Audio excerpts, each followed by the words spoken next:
Do you notice that they have the same amount of ink on them? Do you notice that they're made out of the same virtually worthless stuff? It's paper. Did you get it? It's paper. When we create money, we have created an instrument of value that has no value of its own. And it's just as expensive or inexpensive to print the 20 as it is to print the 1. I'm here to prove to you that bankers, especially in the Federal Reserve System, make multiplied trillions of dollars and never create one thing of value. Are you with me? You want to learn this or not? Are you sure? An automaker might make 1 or 2% profit. A builder might make 10% profit. But the printers of money have no limit to the amount of money they can create and the wealth that they can create for themselves. Money's the bloodline of a civilized society. It's the instrument by which a product is sold or bought. Reduce the supply of money below the necessary levels to sustain trade. Reduce the amount of this in the system below the levels necessary to sustain the current trade, and you create a depression. In 1930, let me ask you a question. Did we not have farms? In 1930, did we not have factories? Did we have the greatest roadway system in the world at that time? Yes. Did we have the greatest communication system in the world at that time? Yes. Did we have the greatest opportunity of trade with oceans on both sides and water systems like the Mississippi River running through the width and breadth of this nation? Did we have ability to move our goods and services? Yes. Did we have transportation and roadways? Yes. What did we not? Did we lack workers? Then what happened? I'll tell you what happened. The bankers decided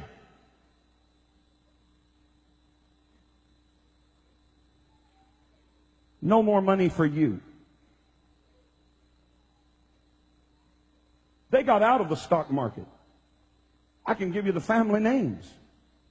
They got out of the stock market the year before. Do you know all the money that was lost in the stock market as people began to sell their stocks one after the other, after the other, after the other, and stocks that were valued at $10,000 were selling for 15 cents? And then they had to make a run on the bank because the banks, the stock market had said, oh, I'll tell you what you can do. You can borrow on margin. In other words, you can buy, the economy's really good here in the late 20s. Here's what you can do. You can borrow on margin for stocks. You can buy a stock at $100 worth of stock. You can buy it for $10, and we'll lend you the other money to buy the stock, and the stock is skyrocketing, so you stand to make a great profit. What they didn't tell the American people, and what you still don't know today, is that when they did that, they also put into that legislation that they would have a 24-hour recall. In other words, however much stock you bought, it would make a lot of money, but they could call that stock in, and you would be required not only to pay for the stock, but to pay for what you borrowed at interest from them. In other words, now you got to pay the $100 that they loaned you, but they're the ones that are calling it in. So when they called it in, you didn't have the money to pay for it, so you ran to the bank. But the bank only keeps 20% money on hand. They loan the rest of it out, so only 20% of the people could get any of their money out of the bank. So the banks collapsed, the stock market collapsed, all at the whim of the bankers who decided they wanted to make the money. Watch me. Watch me. All that stuff was being sold. $100,000 farms were selling for $3,000. Who do you think bought them?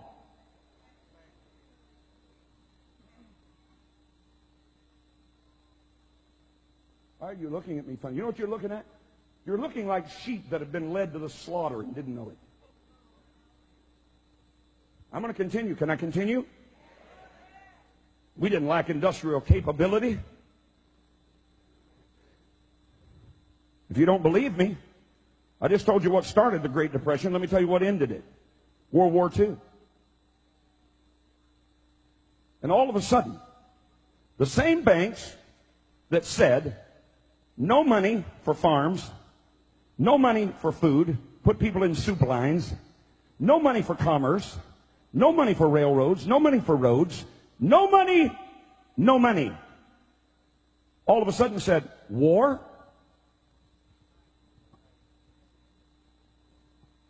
And all of a sudden, factories that were closed down began to work 3 shifts.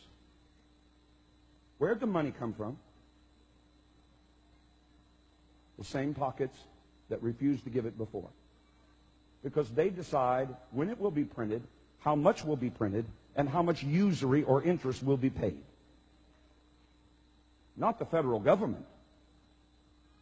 The federal government has no say in it, as I will prove to you.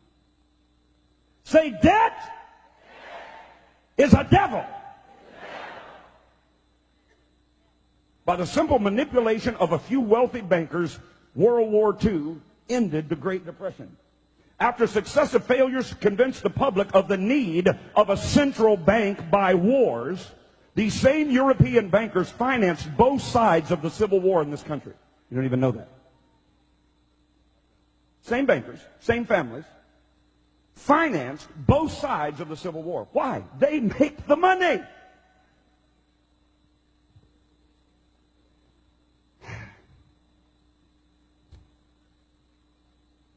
After they couldn't get the American people to swallow the lie of a central bank by creating war, they decided they would artificially create, listen to me, recessions, depressions, inflations, and panics.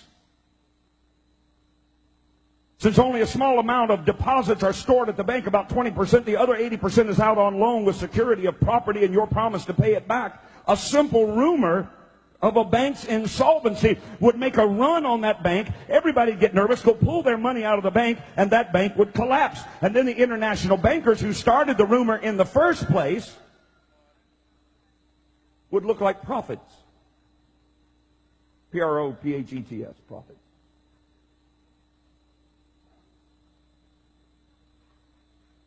Are you hearing something you've never known? Wave your hand. If you think America ought to know, wave your other hand. All right, then don't quit on me.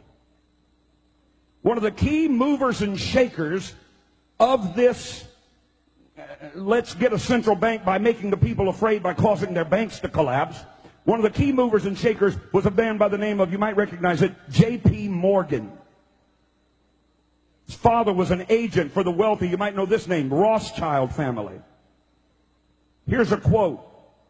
The Federal Reserve. In 1869, J.P. Morgan went to London and reached an agreement for a company known as the Northern Securities that was intended to act as the international bank, as the agent for the Rothschild Company in the United States. The first major panic created by the international bankers occurred in 1893 when local bankers from around the nation were told to call in all their loans. Told by who? By these wealthy bankers.